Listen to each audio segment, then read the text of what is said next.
Well, the State of Play hosted by Jeff Keighley has finally come and gone. So here I'm just going to look over everything and just give a little recap and review of how I felt and what was shown throughout the 2-ish hour event and showcase. So let's get into it.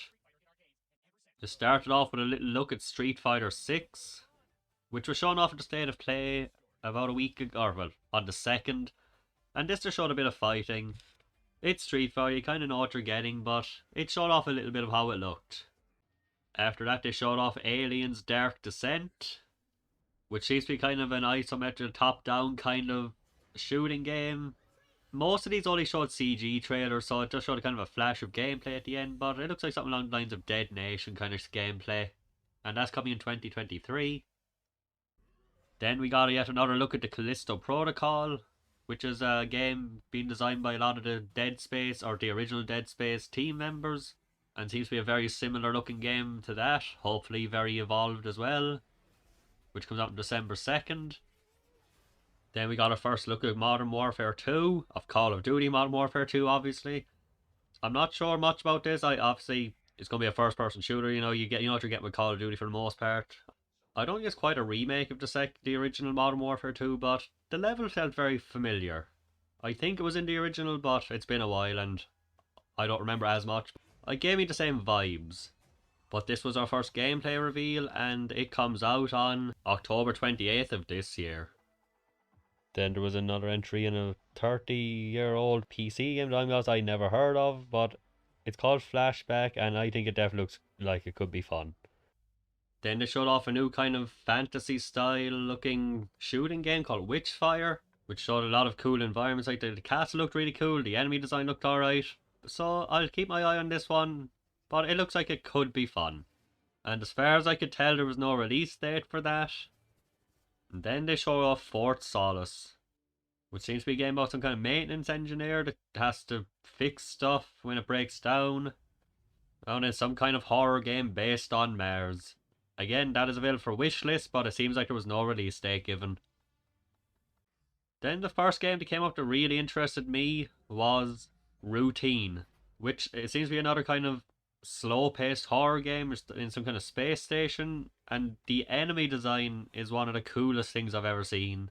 So that is definitely the first game here that really got me interested. And of course, once again, no release date. Some of these might have release dates that have been shown in different interviews or something, but I can't see anywhere where they were shown off in the event itself.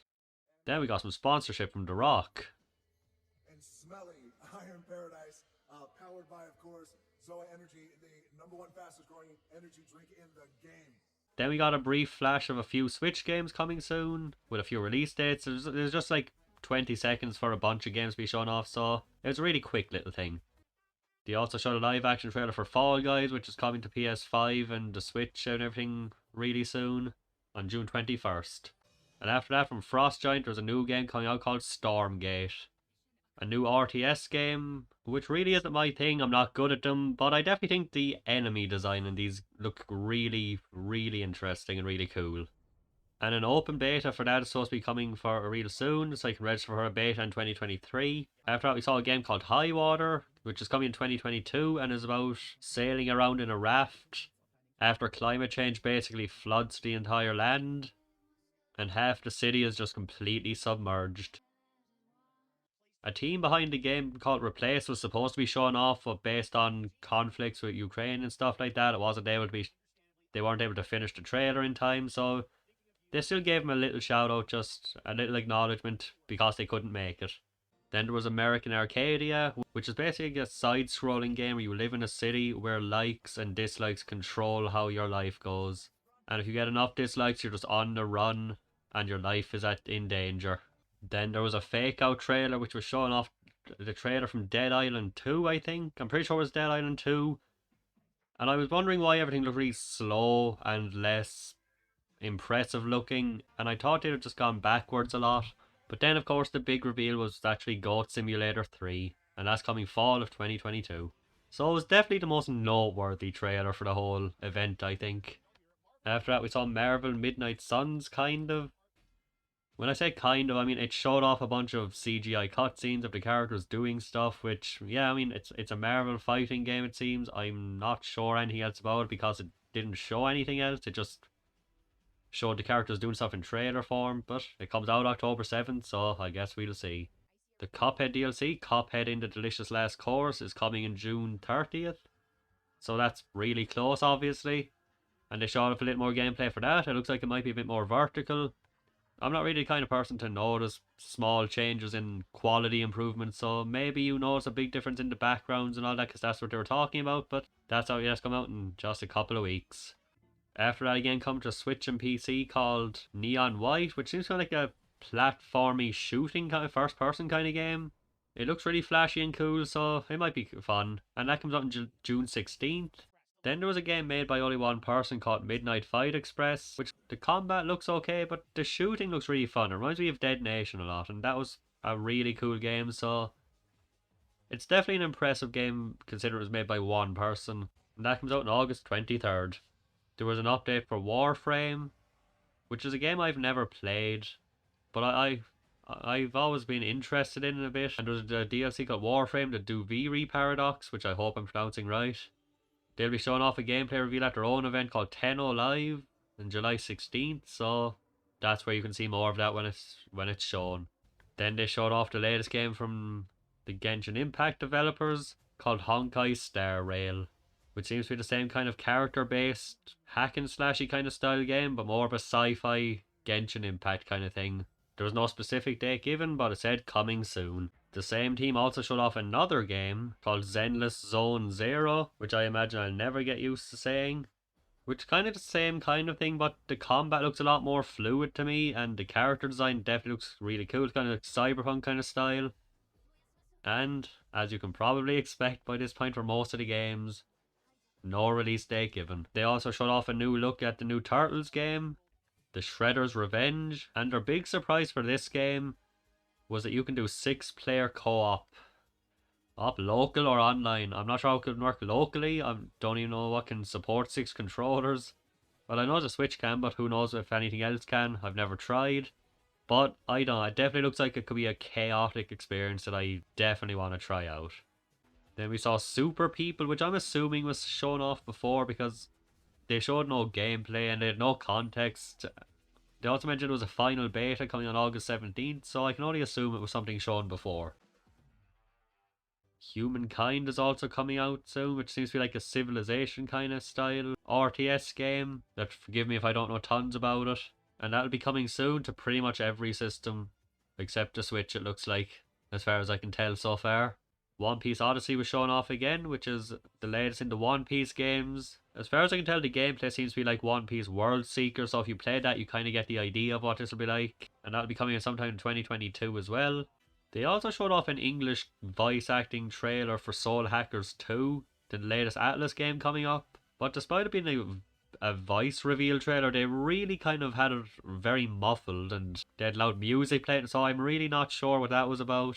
Maybe somebody else got more out of it, I really don't know. There's also a brief trailer for Capcom Arcade Stadium 2, which has a bunch of Capcom arcade games on it. That's coming July 22nd. And a brief flash at the new Mario game, Mario Strikers Battle League, which will be available tomorrow. The idea of the next game was that the beat of the music increases the faster you play. So you play to the beat, and that's kind of the idea of the game. And that's coming out on September 15th, and there's a demo available now on PC, Xbox Series X, and PS5. And probably Steam, if I didn't mention that. They also showed off a bit more of The Quarry, kind of a story trailer, which I think actually looks kind of cool now. I'm a bit more sold on it. That's coming out tomorrow, so that's definitely the final trailer before it comes out. Then they showed off Nightingale, which is supposed to be shown off before at the last Game Awards, but I really don't remember it, even though I think it looks really cool. Seems like a survival crafting kind of game. We go around knocking trees down, crafting your own, collecting resources to make stuff. But also going around and shooting really cool looking monsters in it. You need to get more materials to craft and survive and build a place for you to survive. No release date given, but wishlist and sign-ups are available at the website and on Steam.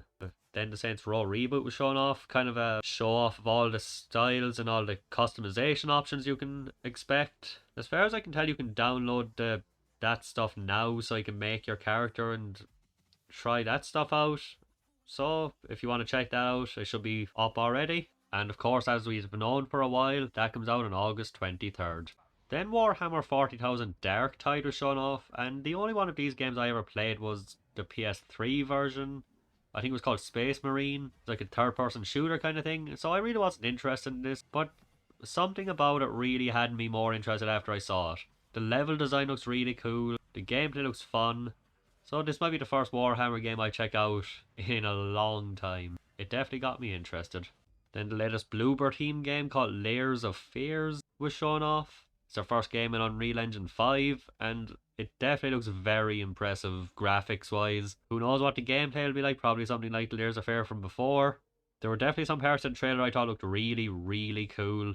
So hopefully this will be a really interesting game, and that comes sometime in early 2023. Gotham Knights, which comes out on October 25th, was shown off a little bit, kind of showing off characters and showing off some of the enemies you'll fight a little bit. It was another CG trailer, so there really isn't much to say, so that's it. And then to close out the show, Neil Druckmann came up on stage to tell us that The Last of Us 2's multiplayer will no longer be a free update. It'll be a standalone game with story elements, and it was supposed to be really big, but there wasn't much details except we'll see more sometime next year, or we'll see a lot more next year. Then he showed off a bit of the TV show. He showed a screenshot, brought some of the voice actors from the previous games on to talk about it because they're involved in the show too. And then to close out the show, they showed us a bit of the Last of Us remake. But unfortunately, they only showed cutscenes, so it really didn't give any idea of what's different about it. And in the screenshots they showed, maybe I'm crazy here, but I could have sworn the remastered PS4 version looks better. And I know it's not done, but it's supposed to be coming out on the 2nd of September.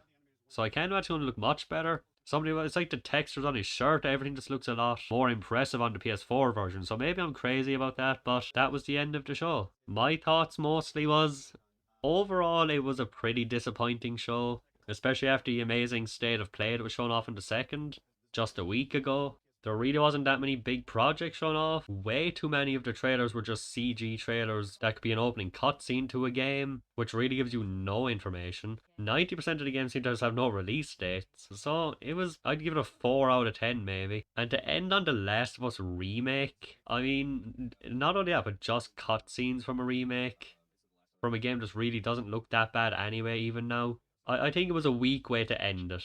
But there's still more to come over the next few days, so hopefully we'll get more. Feel free to let me know what you thought looks cool about this, and what you're excited for in the future.